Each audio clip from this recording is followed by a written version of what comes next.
My name is Anne McElhenney. And I'm Phelim McAleer. Welcome to the Anne and Phelim Scoop. It is February 2022. It's week 99 of the 2 weeks to flatten the curve lockdown. It's going to be 100 weeks soon. Very, very, very soon. And 100 weeks since the government And by lied. the way, the very funny thing this last couple of days that we discovered, I think this is so funny, and we've had this with a load of people, by the way.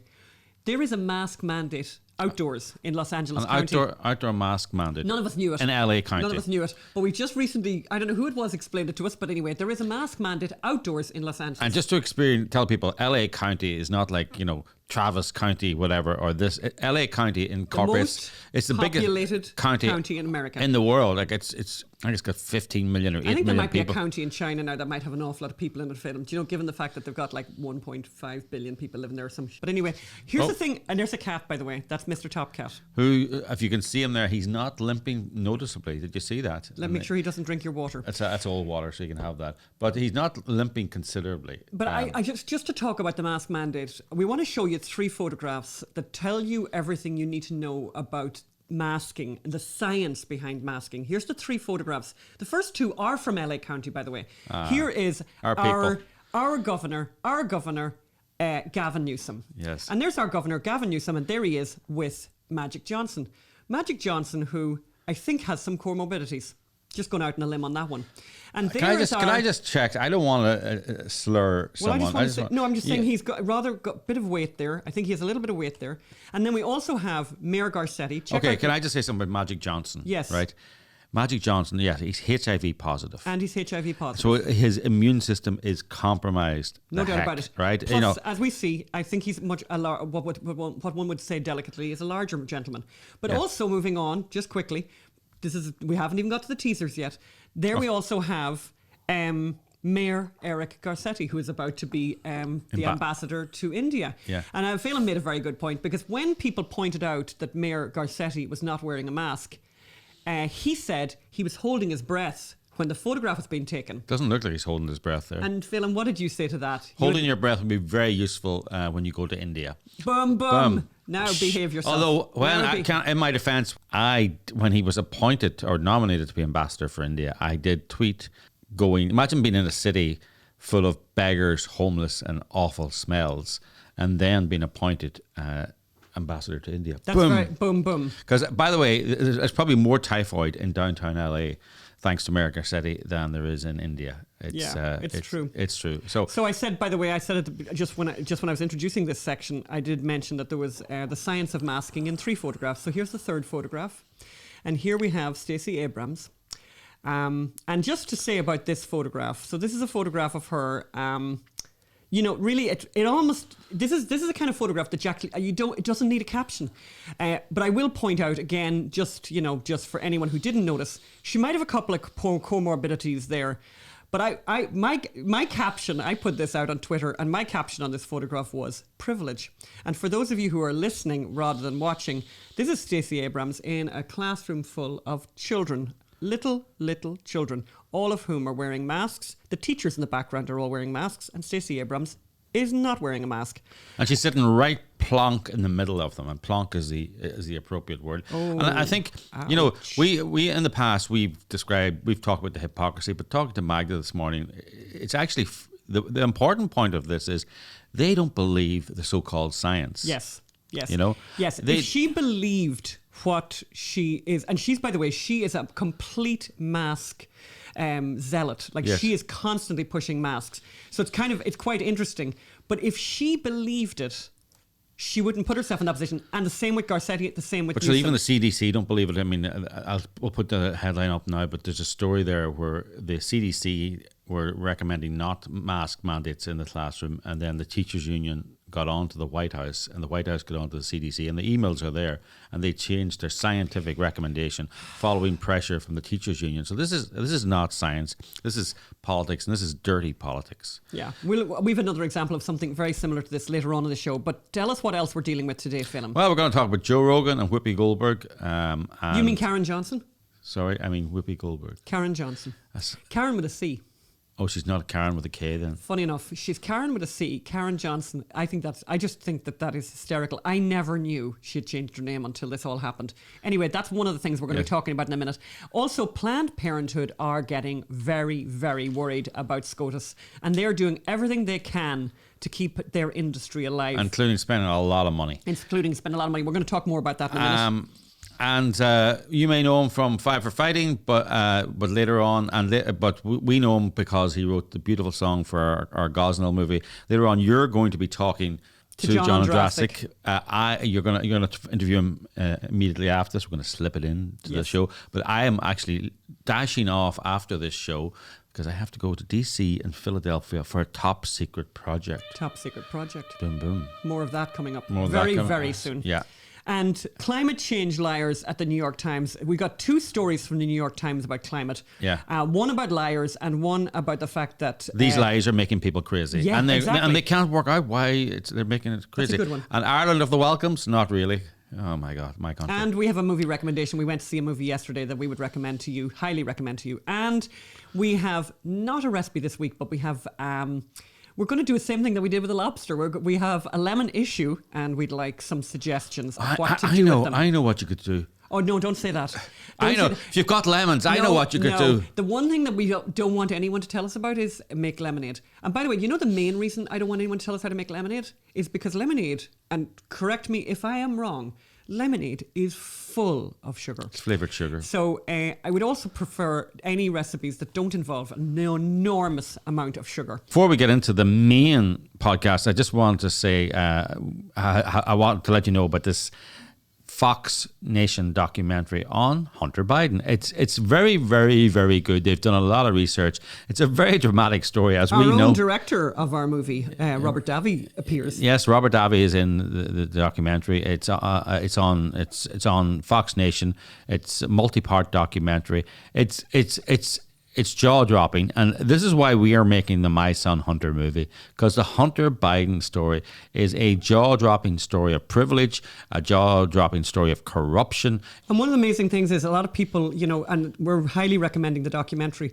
However, a lot of people won't watch documentaries. Yes. People watch movies, and movies are a much more powerful way to get in touch with a much, much larger audience. And that's why we have made this movie, which is very entertaining, but very educational. And we're currently editing it, and it's looking great. It looks amazing. It's going to be an amazing show. So, as you know, it was crowdfunded by people like you, by all our listeners. So please, we always need more money to finish it, to buy archive, to buy music, just to make it perfect and to make it pop, and to attract an independent audience who may not be interested in politics or partisan. But this is a great movie. This is a great story. So go and you can help by going to mysonhunter.com. Yes. And give what you can. We really appreciate it. So it's mysonhunter.com. Please, thank you very much, and let's get on with the show. Okay, Phil, tell us about this. So Joe Rogan has been in the news like everywhere, and so is Whoopi Goldberg. Yeah. The difference, you want to know the difference between us and them? They want Joe Rogan banned. They want Joe Rogan deplatformed. Yes. And they want Whoopi Goldberg given a pass. I have to say I can't think of anything I agree with Whoopi Goldberg on. Even, we're always very skeptical of these claims of sexual assault. But even when she was skeptical, remember she did the Roman Polanski, it's not rape. And it's like, yes, it was. Yes, it was. Like, this is actually one case where the guy pled guilty. So even in topics that we hold unorthodox views or views that may differ from the crowd, and Whoopi holds we're a million miles apart. But listen, you cannot have a program called The View and have someone give their view on a program called The View and then suspend them or fire them for having a view on the program called The View, because then you won't have any views. And then you'll have a terrible program and you'll have no discourse, and discourse will go elsewhere. It's really weird that people don't see the connection with Joe Rogan. Look, in fact, Joe Rogan, you have to actively seek Joe Rogan out to watch him. Yeah. Whoopi Goldberg is on, as you know well. Can I just tell I have a small view problem, or view story. And I've probably kind of ruined it by doing it by explaining like this. But basically, some of you might know that I have an eye condition called non-age-related macular degeneration. Very important to me, by the way, that we hold on to the non-age-related part of that. So non-age-related macular degeneration, not good. In one eye, my father had something very similar, so look at that. And I get an injection into my eyeball very regularly in order to treat this. And I go to this eye guy up in Beverly Hills, and funny enough, getting the injection into my eyeball is actually not the worst part of getting the injection into my eyeball. And even, driving up there and worrying and then sitting in the waiting room with all the people who have age-related macular degeneration, because everyone else other than me has age-related macular degeneration. And then I'm this little spring chicken in there, feeling like I shouldn't be there, but facing my own mortality. And none of that is as bad as the fact that when I am sitting there, I have to watch The View. And I have in the waiting room, I've actually thought of writing a complaint and saying, could you just not have The View on when I'm there? Because it's like every other aspect of this fairly awful thing that I have to do, I can deal with, except for the fact that going in there involves watching The View. We've had this conversation before. And what's the answer? No, you was it this doctor that you had? I hope you I'm ended not being up repetitive, Phil. No, that you ended up in a rather heated political conversation. Was this doctor? Myself and this doctor have sort of gone there, let's say, and I suddenly realised I really don't want to fall out with my eye doctor over COVID. Yes. Over COVID. I can't. No, it was something else though. No, it was something else. And you, it was COVID. And then you, and he's sitting there with a needle about to inject your eyeball. And does Anne back down? Does Anne go, you know what? On reflection, you make a very valid point. No. And I remember Anne came back and had lunch with a bunch of conservatives here in LA, principled conservatives who believe in freedom of speech and don't believe in censorship. And everyone told them that the best thing for you to do then was to shut up and agree with the guy who's holding a large needle and about to put it into your eyeball. Yes. No. In fairness, I'm very well behaved with that particular doctor because he is wielding the scalpel. So that is one place where your view is not also, welcome. I don't want to have to find another doctor. And but I think he just had a little bit of COVID madness, and I think he's over it now. Okay. But I will see, and I will report on that. So this is very interesting, and I think most of you are aware, and you'll probably notice this. No matter where you go and what you do, and you turn on the TV or turn on the radio, there's an abortion. Walk on the street. Planned Parenthood are panicking. They are very, very nervous about what's going to happen in the Supreme Court in June. I think it's going to be May or June. Yeah. And we're going to have a lot more to say about that, by the way. But here's what Planned Parenthood are saying. So 2 movies premiered at Sundance, pro-abortion movies, called, one of them is a HBO documentary called The Janes, and the other is a movie called Call Jane, starring Elizabeth Banks and Sigourney Weaver, about the Jane Collective. So the Jane Collective were a group of women, and men, by the way, but who were providing illegal or grey area abortions before Roe versus Wade, and they were based in Chicago. And it's about these movies, The Janes, and a documentary, The Janes, and a movie called Call Jane have premiered, and they're all about these plucky women who faced imprisonment by a cruel, unjust system, and I suppose there'll be women who died following backstreet abortions and who were mutilated by backstreet abortions, and how that spurred them into action.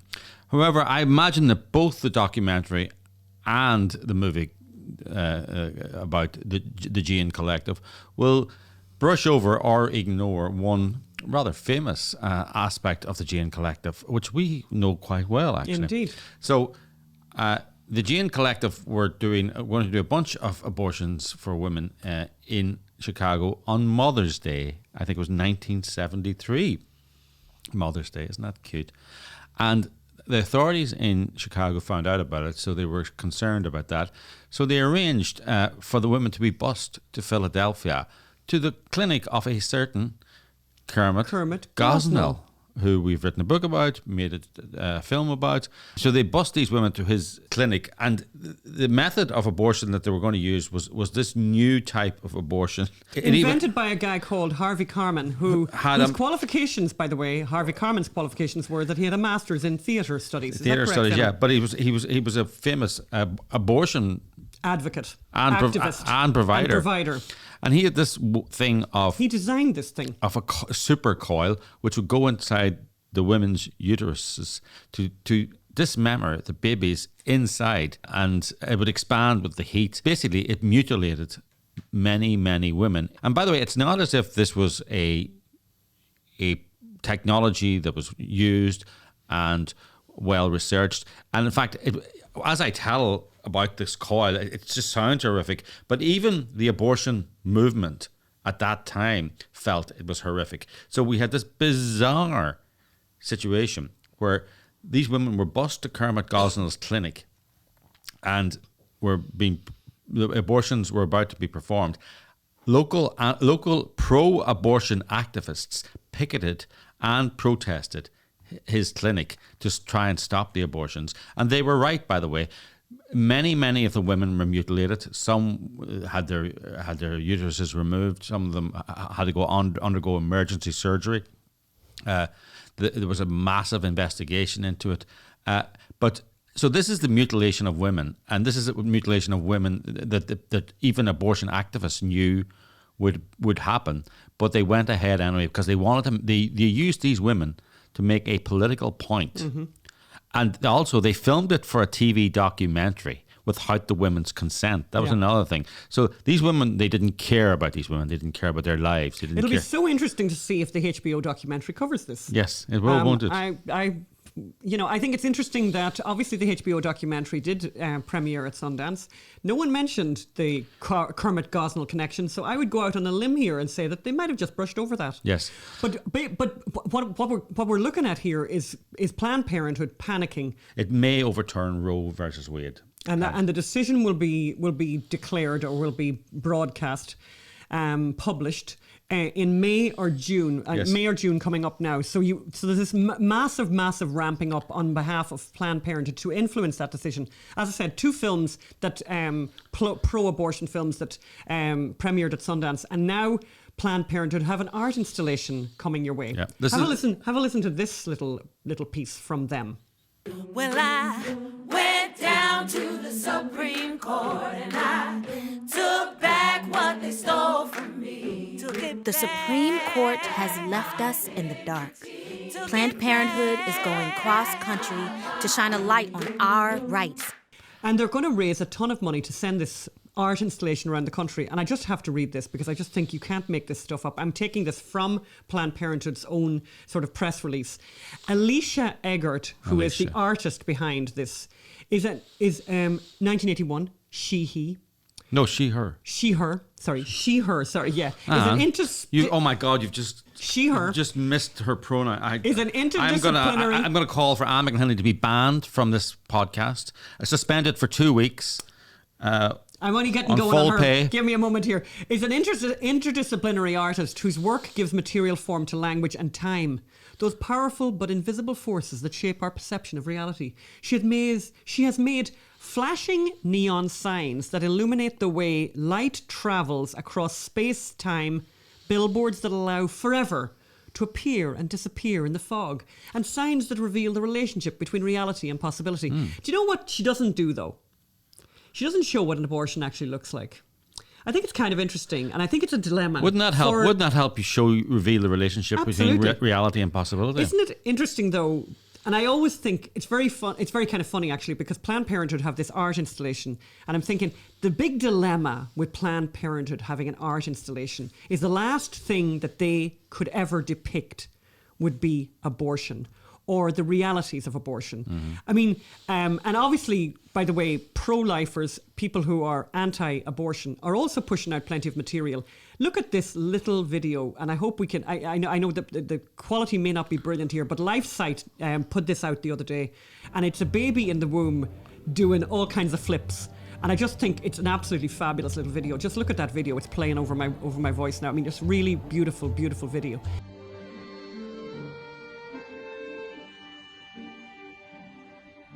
the pro-life people, anti-abortion people have so much more options when it comes to art. Yeah. Because all the beauty is on our side. Yeah, so, but we don't do art. So we need to do art. Alicia is currently an associate professor of studio art at the University of North Texas. Can I just say something to people out there? Look, there's plenty of people who can write letters and take political action, but think about doing art. Think about drawing paintings. Think about Instagram. Everyone's on Instagram nowadays. Think of creating art for Instagram or art for Pinterest or art for Etsy. There you go, Etsy. People would buy cute, pro-life, life-affirming art. So I want, so the art installation that Planned Parenthood have come up with is called Hours. And here's what she says about it. Nothing grabs our attention like a flashing neon sign. I disagree with her, by the way. The constant rhythmic flashing serves both to beckon people and also to warn them. Light is a universal symbol of hope. I think babies are a universal symbol of hope, by the way, actually. Yes. And when it comes to abortion access, this particular moment in time seems pretty dark and uncertain. I'll tell you, I know plenty about darkness. Having written with Phelim the book about Gosnell, I'll tell you, you want to have a journey into the heart of darkness. Read our book about Gosnell. But here's what Alicia says. But we have to remember that light takes time to travel across space. And so that by the time it reaches our eyes, everything we are seeing is technically already in the past. And if all the light we see is from the past, then hope for a brighter future depends first on our ability to imagine it. La-di-da-di-da-da-da-da. We have to do everything we can to make that vision a reality. Basically, blah. I'm not sure what she's saying there, but she's not saying anything about babies, right? But here's what I love that she says. This is more about what she says about her art installation, which I think is not really an art installation. This doesn't strike me as an art installation. This flashing neon sign cycles endlessly through the statements, our bodies, our futures, our abortions. The constant interchangeability of those three statements serves to highlight their inseparability. How a person's control over their own body determines how much control they have over their future, and how access to abortions is an essential part of that control. We hope to eliminate the importance of abortion access at a critical time in history. What about the body of the baby? What about that baby's future? Also, much of the neon signs is our babies, our futures. Yeah. Our babies, our futures. Well, I mean, that's to me that's more artistic. That's more hopeful. Anyway, just to give you an idea of how much money is being raised by Planned Parenthood to try and make sure that their industry is safe. And this is not. This is their political action. This is not. There's two. So Planned Parenthood themselves are in 2020 raised 510 million. 510 million. And I think what's really interesting to me is that's more money than was raised for leukemia. It's more money that was raised for the American Heart Foundation. It's more money than was raised for UNICEF. And St. Jude's. And St. Jude's, etc. Their action fund, by the way, so their action fund, which is their political arm, the last filing they had was from 2019. I can tell you, I am sure it's a lot more now. But they have an annual budget of 36 million. And I just looked at their 990, and I'm putting it up on the screen here because it's quite interesting. So two companies in DC, lobbying companies one of them gets 23 million a year from Planned Parenthood action, and the other one gets just short of 7 million for their advocacy, for the lobbying. I mean, it's quite extraordinary. And then look at this chart I put up here. In 2021, the top 10 donor-supported causes. And it's just amazing to me that Planned Parenthood, is in there with the Red Cross, just marginally lower than the Red Cross. Yeah. Extraordinary. In there with leukemia, kind of extraordinary. But, yeah. Watch this space. Watch this space because, yes. But don't just watch this space. Create your own art. We're hopefully going to create some interesting space in this project in this area. We're going to drop a little piece of art into this space I think it's very, very important that people understand what is being argued in the Supreme Court and what abortion really is. I think it's the one thing. Funny enough, it sounds funny, but it's the one thing Planned Parenthood don't want to talk about. They don't want to talk about abortion. It's the one thing they don't want to talk about. And I know you talk about them being scared about doing this to preserve their business. It's very that may sound like a talking point, right? But actually, speaking to David 𝙁𝙤𝙘𝙊𝙘𝙀𝙗, who knows more about he's the person who did the undercover Planned Parenthood videos about them selling body parts. He made the point, and he knows them really well. Yes, that one of the things they've done is they're a behemoth who's closed down mom and pop, and I'm using air quotes here, mom and pop abortion providers. So they've wiped out, and that was one of the reasons, by the way, why Gosnell, he said, he was suffering so much and he had offered really cheap, and why it was because he could not compete with this multinational Planned Parenthood organization, this Walmart abortion provider, and they become so big now. They have these massive fixed costs, as these big organizations do, and closing Texas and closing Arkansas has put a huge hole in their revenues, and closing 10 or 20 states, which will happen after if Roe versus Wade is overturned. This will mean they will go bankrupt. But it's also interesting. I mean, as I said, I just spent the weekend looking over their 990s, and just to realize kind of the kind of money people. The 990 is a document that all not-for-profits have to file, and it contains very often very interesting financial information. It'll tell you how much people are paid, and so basically, the last 990 that I could find for Planned Parenthood was the one that involved Cecile Richards, who used to be the president of Planned Parenthood. She earned basically $1 million, just short of $1 million. Was that president who lasted about 3 weeks? Remember her? Yeah, that's right. Yeah, but she made the mistake of believing the propaganda and saying, you know what, we should actually. That was a funny thing. Is she says we need to stop raising money for political causes. We need to focus on abortion and healthcare. Yeah. Right. Yeah. And they were going, no.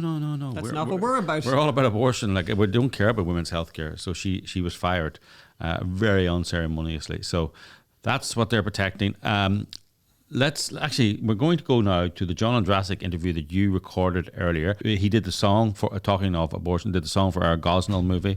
Beautiful song. Let's go over that interview now. So we are very, very happy to be joined now by our friend, John Ondrasik, who a lot of people would know better as Five for Fighting, an American singer-songwriter, probably best known for his hit Superman, which became the anthem for 9/11. We obviously know John for another reason. John, thanks so much for being on the podcast. And it's great to see you. It's great to talk to you. Yeah. I want to start, before we get to the recent hit that you've written, Blood on My Hands. I want to remind people and just remind you of when we first met. Yeah. And I was thinking about this over the weekend. I think it was at Kevin Sorbo's house. Is that right? It was Westlake Village, kind of down the street from us. And no, I remember that day well. We shared some words about our friend Andrew Breitbart. Correct. And that's right. Other folks. And I know Kevin's off to Florida and living the happy Florida life right now. Yeah. So it's like everyone's leaving. And I just remember that day so well, because somebody had said to me, I think Kevin Sorbo probably said to me, that's John Ondrasik over there. And I was like, oh my God. And then you and I bonded over our friendship with Andrew, who wasn't dead very long at that point. And I do remember then you said to me, well, tell me about you. What do you do? And I said, well, we're writing this book about this abortion doctor and we're going to make a movie. And you said, I want to write a song for you. And I remember thinking, and I think I said to you at the time, and I have such a memory of this, I said to you, I don't think we can afford you. And you said, it's not all about money. And we did work together, and you did write an extraordinary song for us, which we are so grateful for. Well, I was just inspired to see, a song takes a little while to write and record, but to make a movie is years in the making.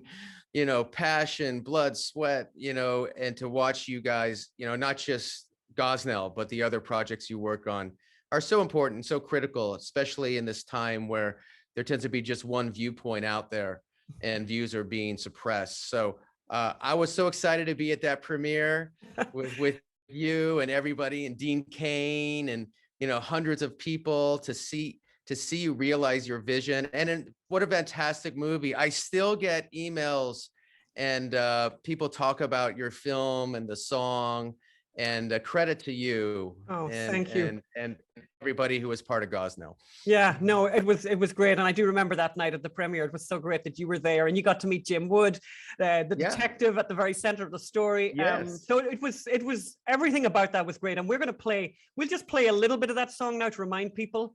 Let's just listen to that now.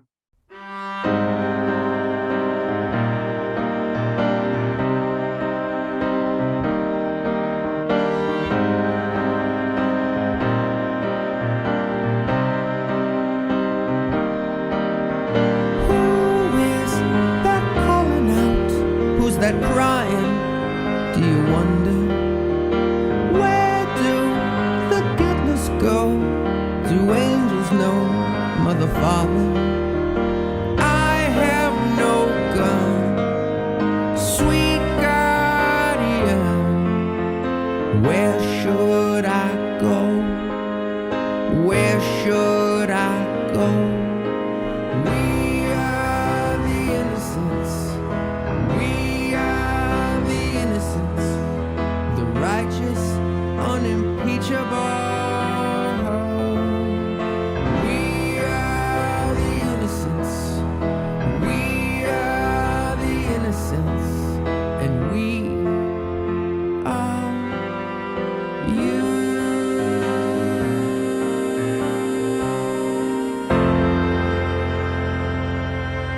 But John, you have recently written a song that has created a lot of controversy at YouTube, let's say. You wrote a song called Blood on My Hands about the extraordinary disaster of the withdrawal from Kabul, which, I mean, when that happened, I remember watching it in real time, like so many people, and thinking, this is like the biggest thing that's, one of the biggest things that's ever happened in history. And to watch the tragedy unfold, and you were inspired as an artist to write a song. Tell us what happened. I was one of all of us watching the babies being handed over walls and people falling from planes and our soldiers being blown up and Afghans being blown up by ISIS bombers. And, and it kind of reminded me a little bit of 9/11, that kind of just stunned silence of, when people were falling from buildings. You just can't believe it. It seems like an alternative universe. And I had no intention of writing a song. I'm not a person who writes political songs. I mean, I think you can maybe see my worldview in some of my music, but I tend to be fairly independent guy. I'm not a kind of flamethrower from either side. But it was personal with me because when our last soldier left, I got a phone call from a friend of mine, this woman who'd done incredible work in Africa, just a mentor of mine, a hero of mine. And she said, I need a contact. And I said, why? And there was a pause on the line. And she finally said, well, I'm organizing evacuations of our citizens from Afghanistan. And I see you shaking your head. And it was the same for me. I couldn't believe it. And I finally said, wait, so you're telling me you're risking your life to go rescue the people we left behind? And she said, yes. Nobody else will do it. So that night I kind of went to my computer and I started writing a few words, and then I sat at the piano, just banging more as a cathartic exercise than anything. Had no intention of writing a song. But the song really kind of came to fruition after the president gave his extraordinary success speech, because that scared me. It scared me. I'm like, okay, if we're this kind of Orwellian to come out and say, hey, we did a great job, everything went according to plan, that really scared me, not just for Afghanistan, but for the future of the country. And I think we're seeing that as we speak. And even then, I still had some hope because, that I've spent, decades performing for our troops. I love our troops. I hold our troops in great esteem. And I was hoping that General Milley and General Austin would come out and clarify that extraordinary success, because I've always felt our generals to be men of honor. We have presidents who do crazy things. This president does crazy things. The last president did crazy things. But I've always expected if it got really bad, that the adults in the room, our military, would give us the straight scoop. And they did not. They parroted the same political narrative. I realized right then it had nothing to do with the military strategy, with the humanitarian strategy. It was a pure political narrative that they were parroting. And the song finished itself that night. I recorded the next day. I asked my daughter if it was okay to put it out because I didn't want her to get a flashback at college. She said, "Daddy, go for it." And we released it, and here we are 5 months later. I just am so grateful that you did this. I mean, I as you said, it was a 9/11 moment. It was definitely a 9/11 moment, and still, I'm still haunted by those pictures of those pictures of the people, you know, people who would hand their baby, like the handing the babies over, like, is just beyond. It's like, it's just, you know, that you are so desperate that you're going to hand your baby over to complete strangers because you know the other fate is much, much worse. And the other one was the awful picture, and we'll put those pictures up as I'm talking here, of the young man who clung to the bottom of the plane and then dropped, and more than one of them who dropped from the sky. Just extraordinary. And then you created a video and you put your film up on YouTube. And what happened then, John?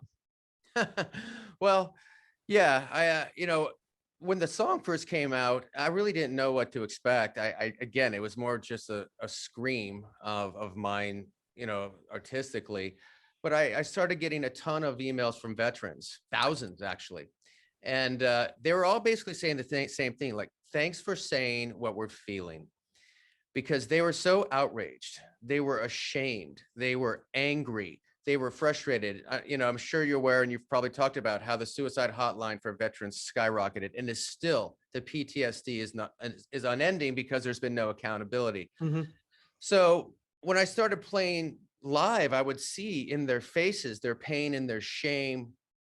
So I felt just a calling to make a video, to at least have one artistic statement of this time. I mean, you know, and you know, you're an artist, you're a filmmaker. It's like, what do artists do? They write about the world around them. And then in 20 years from now, 30 years from now, we can go back in time and look at the artistic pieces and get a sense of the times in a way that talking heads can't. Mm-hmm. You know, the 60s, of course, is the great example of the protest song. You know, Creedence, Dylan, you know, Joni Mitchell, Marvin Gaye, you listen to those songs, you have a sense of the time in a way that other mediums don't. And I kept waiting for other songwriters to write some songs that claim to care about human rights, women's rights, gay rights, go down the list. It was crickets. So I'm like, I want to at least make one video. So I did, and I wanted to be fair. I didn't want to make a gratuitous video. I had no intention of making videos of President Biden falling down the stairs or even looking at his watch. I wanted to do a straight, honest piece. Because I've said this before, and you know me, mm-hmm. I would have written the same song if Donald Trump were president and we were in this position. Yes. Only the names would have changed, and I probably would be on the, you know, have a guest seat on The View permanently. But that's the way it is. But I don't really care about who it is. It's about what it is. So I made this video, and the prologue is, as you said, it's just clips with some music. It's not me on a soapbox. It's here's clips of what happened. The performance piece is me singing in front of the White House with actual atrocity clips. And the epilogue is not me, it's former President Saleh, because I wanted the last word to be from an Afghan, not some songwriter. So I tried to be very fair. It took 2 months to do. It was really hard to make. It's hard to look at every day, but we finally did it and we put it out. And as you mentioned, initially YouTube posted the video. They not only posted the video, they put on a child restriction warning that accompanied my warning. And I'm like, oh, this is good. I appreciate that. It should have a warning. Children should not look at this without parents. And all was well.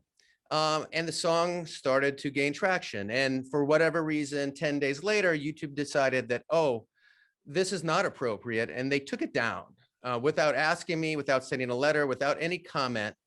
And then, you know, frankly, without the outrage of folks like you and other folks who kind of raised the ruckus, they initially said they made a mistake, apologized, put it back up.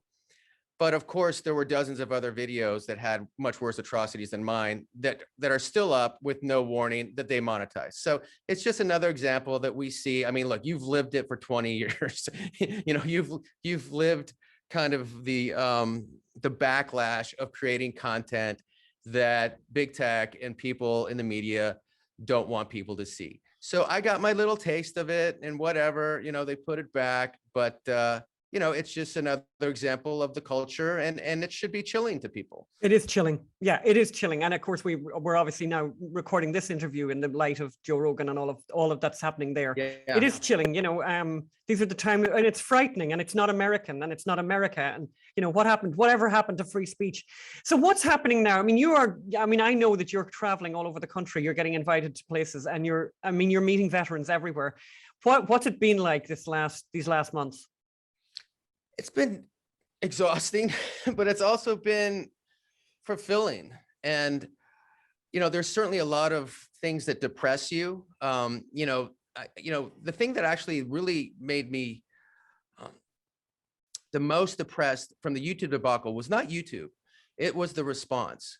The reality was I got more inquiries from Russia propaganda outlets than I did from the mainstream media, music media, the Rolling Stones of the world, to talk about free expression. It wasn't even about my song. You can like me, you can hate me, you could like the song, but it was about free expression. And the fact that I got zero inquiries from the media to talk about that really was telling. And frankly, my support from my colleagues in the music business. I had one person speak out for me. That was John Rich. Not even country artists were saying, country artists who tend to be patriotic and on the right side of the aisle, they're like, oh, it's too controversial. So that also was very chilling to me, that shows that the country's so tribal, it's so beaten down, people are so afraid. That really scared me. So that was tough. But on the other side, I'll tell you, I've been incredibly inspired. I've been embedded with many of these organizations that are doing the evac operations. I just had a call the other day. That's the one story that nobody's talking about, that it is the shining light. Those people those people represent America. Yeah. And they give me hope every day, because they're going to be here after this administration's gone. I started a series called Meet the Heroes, where I interview these folks, because I want America to see their faces, to feel pride that, hey, we didn't all abandon these people, that there's people right now going around the State Department, going through the State Department to keep the promise and rescuing people every day. So to me, that keeps me going. That keeps me energized. And I'm actually going to be dropping another Meet the Heroes this week with a guy, Mike Brewer, who's literally got a plane going out this week. I got more, incredible stories to come. We're doing more videos. We may even have a concert for Afghanistan this summer. So again, this isn't going away. Afghanistan will not go away, as much as the media wants to push it under the sheets. We see every day, stories, articles, and the humanitarian crisis will not let it go away. So there's still a lot of work to do. A lot of it is sad, but a lot of it is also incredibly inspiring. And how many people are still left behind at this point? Depends who you talk to. Certainly the Americans, it's in the hundreds still. The problem is the State Department has made it very hard to get families out. Mike Brewer on my Meet the Heroes episode talks about a situation he had where there was an American citizen father in Afghanistan, in Kabul, and he had 9 family members with him. And they said, you can take out 4. Imagine that situation where you have to decide which 4 of your family survive. So he picked his wife and his daughters, and some that got left behind have been killed by the Taliban. So, it happens every day. If you talk about the special operators, which is the critical one, the real critical one are these Afghan commandos that we trained, that we equip, that know the layout of the land, that have one of 2 choices. Either we get them out, or they flip and join the Taliban, or they're killed. So the fact that the administration, they've created this moral scar, it's an open wound. They've created this humanitarian scar, but the national security crisis that they've ignored about these 20,000 soldiers, that if we don't get them out, we're going to be fighting them, and they're going to be killing our children. The fact that is not even being addressed is incredibly shameful and dangerous. So, and then forget about it. You talk about the interpreters, the SIV holders, P1, P2s, people that we said, we promise we will help you. If things go wrong, we'll get you out. Those are in this, close to 100,000. And then forget about everyone at risk, which is basically every woman, every gay person, every female judge, you know, that's in the tens of millions. So it just goes on forever. It's just overwhelming. There's something so weird and so very hard to understand. I spoke to a friend of mine who was in the CIA, and I said, how is this possible? She's left the CIA now, but she used to be with them. And I said, how is it possible that this was so badly done? How is it possible that, you know, I said, you get a high school student and you say, look, and we need to get out of there. We have all this equipment. We have all these people. You know, a bright high school student could have organized it, you know. And she said, yeah, exactly. She said, this was intentional. That this was not an accident. There was a lot of time and nothing was done, you know, and we have now, bizarrely, we have equipped the Taliban as the most well-equipped terrorist organization on the planet Earth, paid for by American taxpayers' money. It is beyond bizarre. It is insanity and frightening. And as you say, that army will kill our children and grandchildren and all the people that matter to us. Yeah, well, because anybody you talk to who knows that we're going to have to go in, we're going to have to go back in. And again, intentional, I mean, nobody would want this on their legacy, right? I think there were certainly some blind eyes. You know, you're right. A third grader playing Risk says you don't abandon Bagram. You're basically air base where you could control the whole city through air power. You know, the mistakes, you know, you don't all of a sudden in a week go from, oh, everything's fine to we lost Kabul. You know, there's logistics. People saw it coming. People turned the other way. So again, I think so much of it was political about we want to be out on the 20th anniversary of September 11th so we can make a speech. I don't think they thought that the travesty of that withdrawal would happen the way it did. But the fact, again, that nobody's been held accountable. It's unbelievable. Nobody's quit. Nobody's fired. You know, the people that were giving those reports saying, oh, yeah, it's 3 months. It's 2, you know, we have, you know, plenty of time. That is, to me, what's scary. You know, the people at the State Department, you know, people say, well, there's good people at the State Department that are trying to help. You know what would really help? If they resigned and said, I'm not going to be part of this. I'm going to go and I'm going to tell you what happened. So even the people in the State Department that are supposedly doing the right thing, trying to help our heroes evacuating people, not one person has resigned. You know, with President Trump, how many generals resigned? 100? And everybody was like, hey, they're honorable people and that's what they should do. And I agreed with them. If you're a general and if you're General Milley and you say we need to leave 2,500 troops there and we need to keep Bagram, and President Biden says, no, they're out. You know what you do? You say, I'm out. Okay, go find someone who will go principle. with On principle. Because because you know what the consequences are going to be. It's a thing called honor. So again, I don't feel much sympathy for these folks. On the other hand, I think they're going to carry it to their grave because they know in their soul what they did. And for a soldier, that's hard to carry. But again, you know, until there's accountability, I don't think anybody can close this circle. So you said when we were talking just before we started recording, I think you're going to be, where are you going to be in concert tomorrow? Where did you say you're going to be? Oh yeah, I'm heading out to do a keynote. I'm doing some normal things where I won't talk about Afghanistan or play Blood on My Hands, which actually is kind of nice. But yeah, we're going on tour this spring with the string quartet, which will be awesome. We haven't announced yet, but we're actually putting the rock band together for this summer. We'll be the first rock band tour in, geez, almost 10 years for 5 Oh my God. So because I was just thinking, for you as a performer, and I've talked to a couple of other performers. I mean, it must have been so strange for a performer to not get to perform for, like, I don't know, nearly 2 years, right? How was that for you? So you were at home. Yeah, you know, I think it's like anything. You don't realize what you got till it's gone, right? I missed it much more than I thought I would. We did a tour end of last year. We did 10 dates, you know, through kind of the Midwest and the East Coast, and it was some of my quartet were crying. You know, it was so emotional. We didn't care if anybody was there.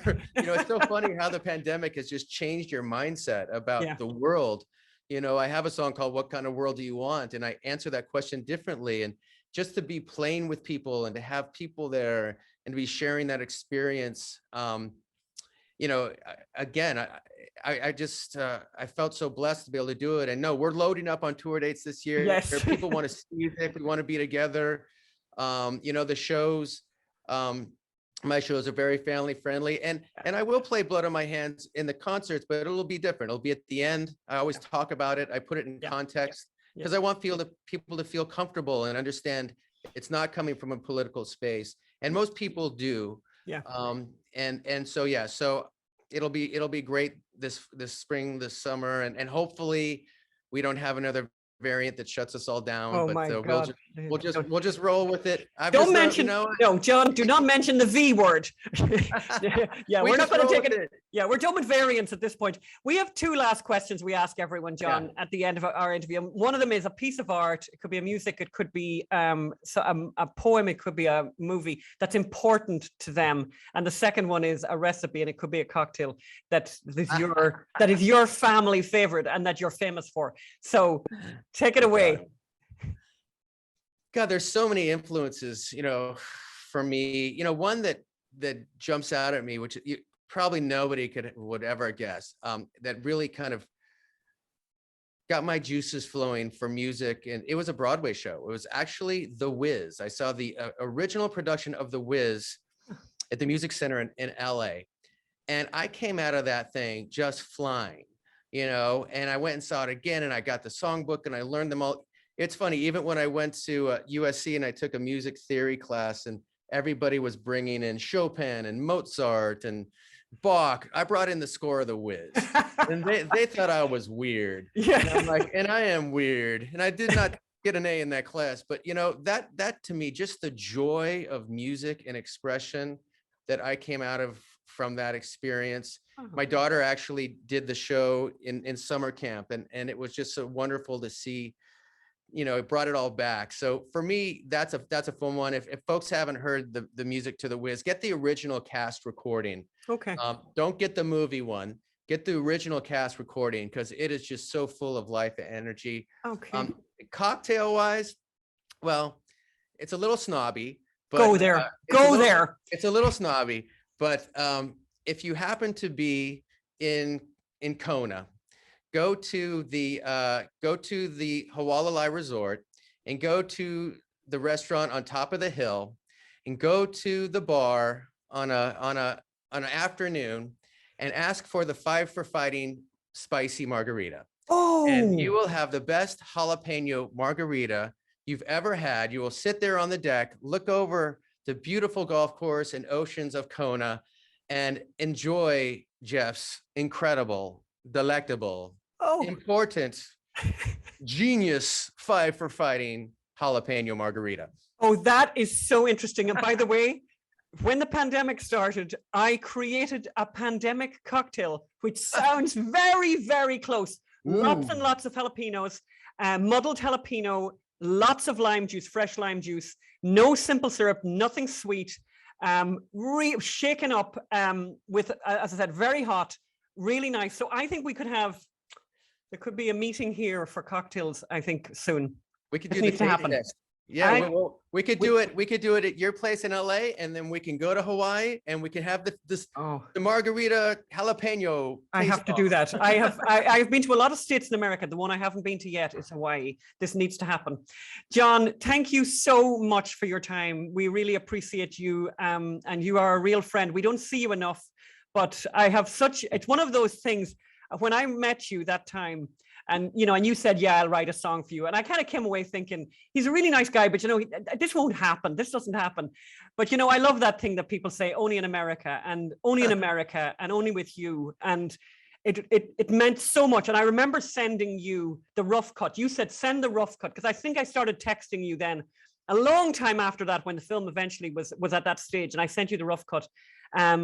And you sent the song back in 1 week. I remember that. You sent something back. It was even maybe less than a week. And it's a beautiful song. And as I said, we're going to listen to a little bit more of that at the end of the show. But thank you so much, John. Well, it inspired me. And again, the song kind of wrote itself. And again, I love you, and I look forward to your next project. Thank you. And it's just great to see you. Thanks so much, John. Okay, God bless. Right. Take care. Safe travels. I have to great. say, I really regret missing that interview, but Yeah, unfortunately, yeah. I wasn't No, available. It's amazing. It's amazing. So you had another story, Film, about Yes, from well- the New York Times had 2 stories about climate change this weekend. Yes. It's one, it caught my eye, it's like how one ski town rallied in a warming world, right? Oh. So it's about the closure of a ski resort because of global warming. There's no snow then, Film. Yeah, a community in Vermont took charge after the local hill closed. And it's a very good story when you think about it. Wow, climate change is going to kill all these ski towns. Not a good story, Phil. A very sad story. No, I'm actually. speaking journalistically. Okay, Right, it's how an does- interesting story from a journalistic point Yes. of view. Okay. Well, we journalists. consequences As I of say, climate journalists are different. Yes. When they hear gunshots, they run towards them. Yes, okay. So when they see misery, they run towards we it. need to right? explain that to the audience, though, Phil. When you say the good story, I mean, obviously, this is a tragic thing to happen in this Vermont town. So Yeah. what happened then? Well, climate change closed the ski resort. And let me. And it's even there's a subheading: skiing in a warming world, right? And how are they going to cope? But let me give you the Mount 𝙁𝙤𝙤𝙃, elevation 3,144 feet, Vermont's most famous volcano, that has lured skiers for decades. Skiing began in 𝙁𝙤𝙃 in the winter of 36 to 35. The first skiers walked up, and then moving on, new owners periodically came and went. And 𝙁𝙤𝙃 remade itself as a destination resort, attracting tourists and second homeowners. But then we get to the key paragraph, right? Yeah. So the 14 headline paragraphs in. is that it was closed due to global warming.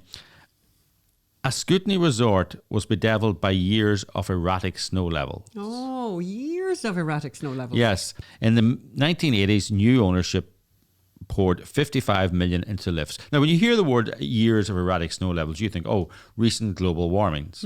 Yeah. Yeah. Yeah. But then you get this line, by 1991, the ski area was forced into liquidation. I'm thinking, okay, that doesn't sound, I thought all this global warming was relatively recently. And then you get the headline, skiing in a warming world, and you get the opening line of the paragraph, climate change poses an existential threat to New England ski areas, right? But not only that, then you see tucked away in the story, right, about the history of Mount 𝙁𝙁𝙃 was, the Mount 𝙁𝙁𝙃 ski area opened in 1946 with rope tows in a harbinger of the struggles to come.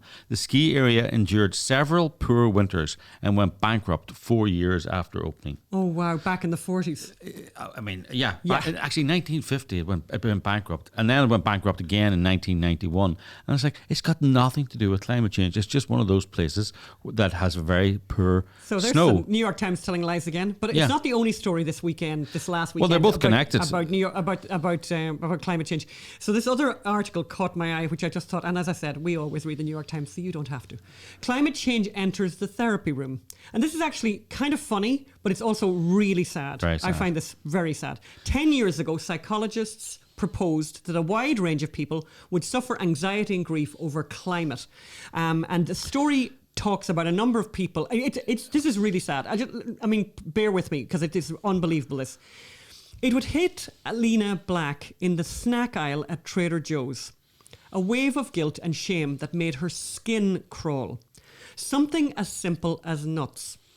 They came wrapped in plastic, often in layers of it, that she imagined leaving her house and travelling to a landfill where it would remain through her lifetime and the lifetime of her children. She really longed to make less of a mark on the earth. But she had also had a baby in diapers and a full-time job and a 5-year-old who wanted snacks. At the age of 37, these conflicting forces were closing in on her like a set of jaws. In the early morning hours after nursing the baby, she would slip down a rabbit hole, scrolling through news reports of droughts, fires, mass extinction. Then she would stare into the dark. I mean, this is really awful. I mean, by the way, can I just say, like, it used to be people's ambition to leave a mark on the planet. And, can I just ask that lady, what's her name again? Oh, God. Alina, is it? Like, Yeah, Alina. Alina, What's wrong with the plastic going to a landfill and staying there for a couple of generations? Well, she's been told, Phelim, that we're all going to suffocate in plastic, basically. But the story goes on to say that Alina is not at all unusual, and that in fact there is a whole generation of people who are completely paralysed. And there's now that are completely paralysed by anxiety and stress. And in fact, there now is a group of scientists there's a whole area of science called ecopsychology. Well, I don't want to criticize you, but I think they're not scientists.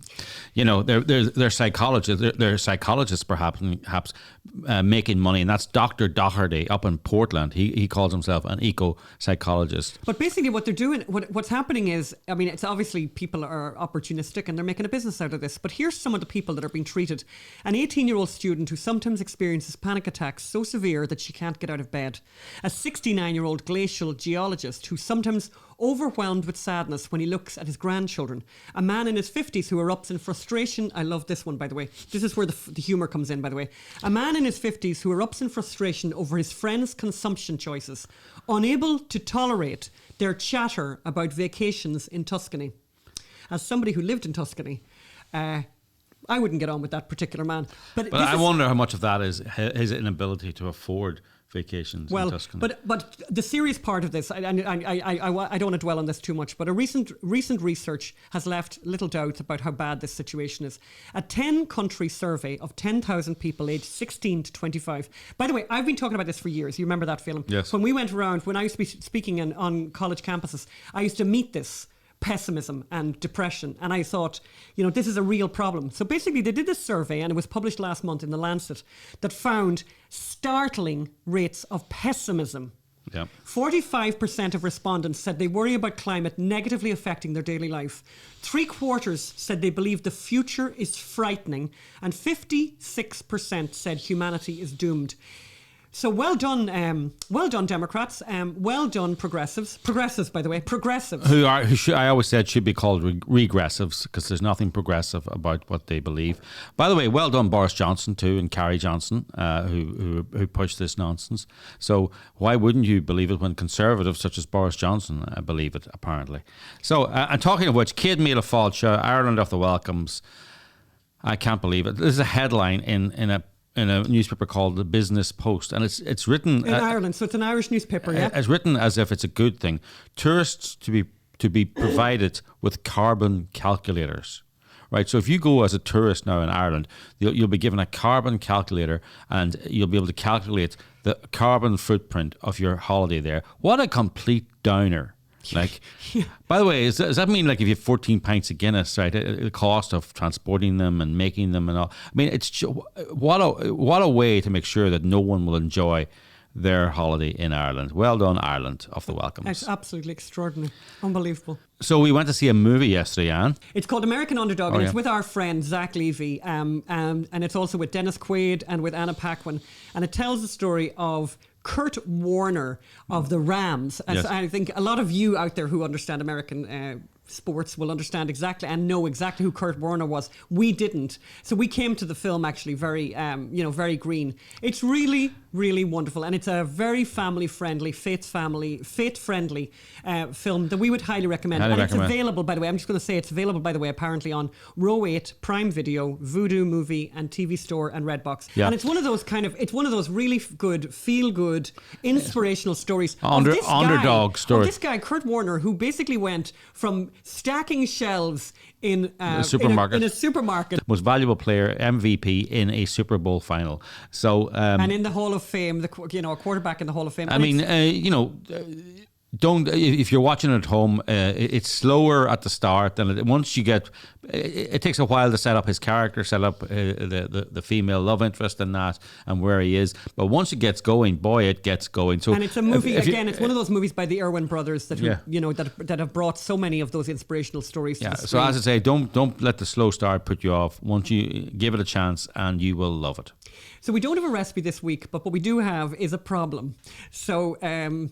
we have a lemon tree that is extremely productive, and look at what we have just had our bounty this weekend. So please, well, because we went in because we had the gardener over to trim back. Trimming. Yeah, and he did he trim. He did trim. So now we have a lot of lemons. So we want we have a question, and we don't want the answer cannot be lemonade. What to do with all these lemons? We would really love some recipe suggestions from you of what to do with this many lemons, because they're gorgeous. The smell is powerful. So please write on. We don't want to. We don't want them to go off as well. And our neighbours have had enough lemons. Oh yeah, we're giving the neighbours. And lots of we lemons. live in Southern California, a lot of the neighbours have lemons themselves. Yes. So please go to the YouTube, leave a comment there. Tell us what we should do with the lemons, or go to the podcast app and leave a comment there on the podcast app on your Apple phone, where you can listen to this. Where you can also leave a review, which would be really, really helpful for us. In the place you leave a review, just leave a comment about what we should do with the lemons. We really like more reviews on there on the podcast app, because that really will push our rankings up and get more people to listen to us. And just before we end this program, we just like to ask people, please, one simple thing you can do, by the way, to help us is that you could, when you're making purchases on Amazon, you could go to Smile Amazon, and we're there as a 501c3 Unreported Story Society, and some of you probably spend quite a lot of money on Amazon, and wouldn't it be very nice, don't you think, to realise that some money that Amazon would have to give us money, for a part of your purchases, money would be given from Amazon to us. So please do that, and we have some people who've been doing that in the area, and actually, by the way, it adds up. It does add up. And don't forget, look at the context in which we're working here with what's happened to Joe Rogan, which what happened to GoFundMe, by the way, look what happened as well. Look at the amount of money the Planned Parenthood are collecting, this arsenal that they're collecting in this war that we're in for life. So please do give what you can. We'd really appreciate it. And we'll see you next week. Bye. Bye. We are the innocents. We are the innocents, the righteous, unimpeachable. We are the innocents. We are the innocents.